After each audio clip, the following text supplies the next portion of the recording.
Hello, everybody.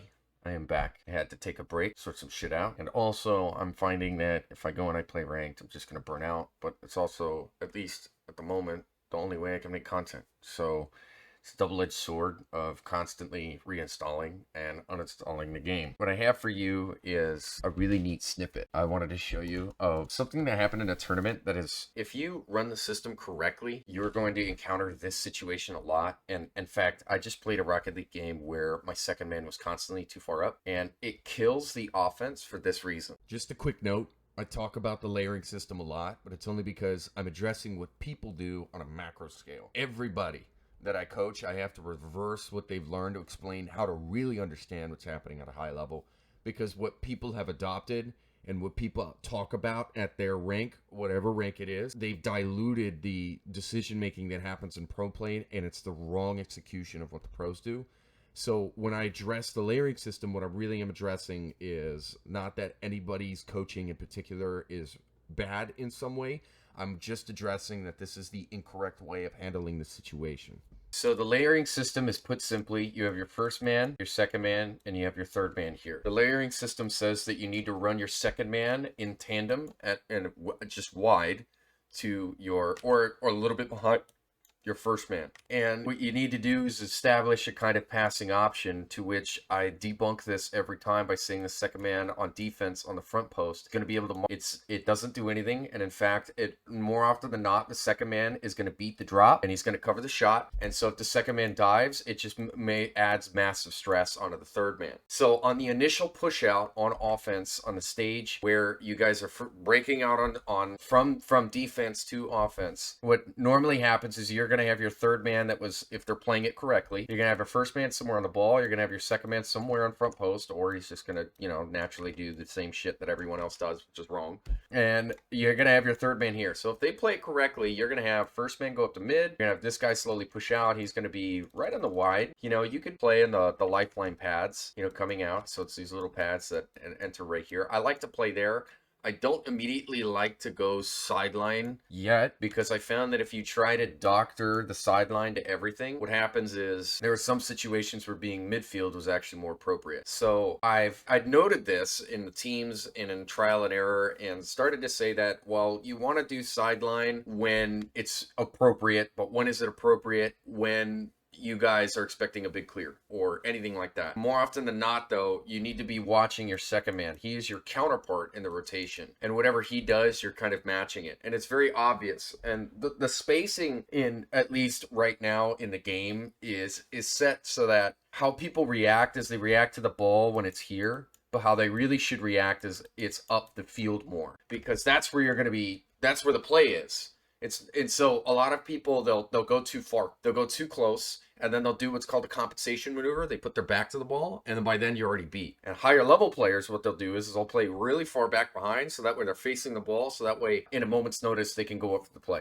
On the initial breakout, you're going to have something like this. Everybody transmorphs into I call a breakout on defense, and your third man is going to be here, and they'll push forward like this, and he'll move central. Now, in the layering system, you're going to have your first, second, and third. So your second is going to play width like this, and then he's going to rotate out. It's gross, okay? And it doesn't work, but that's what they're going to do. And this puts enormous stress on the third man, because if their third is playing this right, that means this is an equal 50, which it's going to usually 50 here, and their second man, whoever, on defense, is usually going to take the ball. That's how it should play. That's how it should happen, and you actually win space out of this.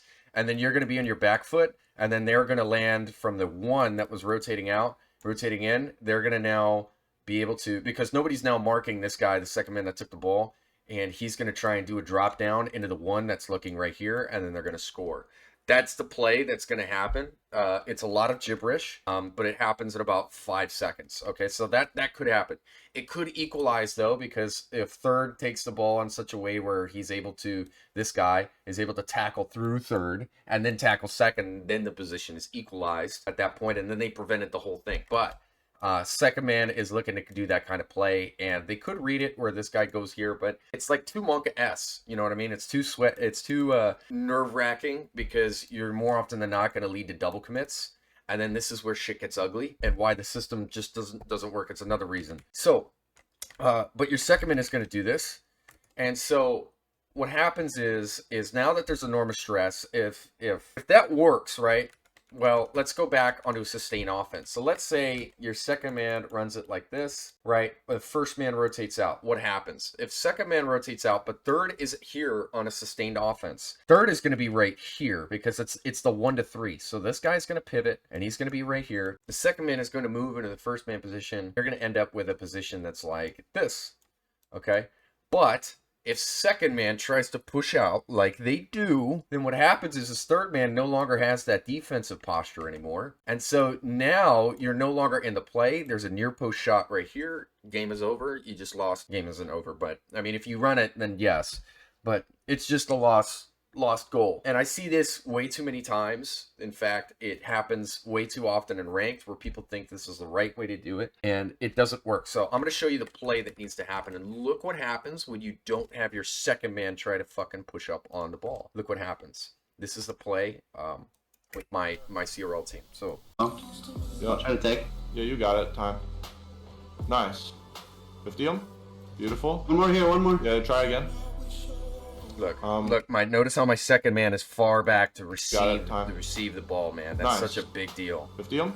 Beautiful. One more here, one more. Yeah, try again. Look, he knows it's waiting going on to be a him. big clear. I'm You up. got too much Up time. over. I'm the 1 to 3 here. Left. You beat. Beautiful.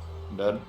Oh yeah. Too strange. Down, down, Yeah, down. strange. That's the play. That's the play. Now look, there's two things that can happen here. There's two things. Either second man can look to pass it here and then score, right? Or that guy can pass it to the now rotating in one, and then that's what you saw. Or what happens is second man can shoot or look for a kind of option. So no matter what, when you run this correctly, when you run a correct offense as in a layering system. The main reason I wanted to make this video was to address how if you try to force your second into an offensive posture, what happens is that the ball usually goes over the second, so now your second is rotating out, which means two people are out of the play now. And now you force your rotating in third man to make a defensive tackle because you're trying to force an offensive posture versus having your second play farther back and having your first man slowly coast back into the third man position, ready to be a passing option and ready to cut in close if necessary if anybody whiffs.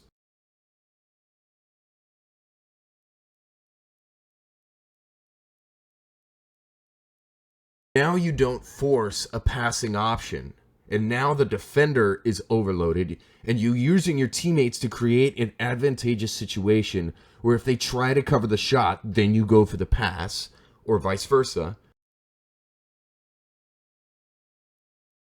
versus trying to mechanically force your way into the net by forcing an offensive posture with the layering system.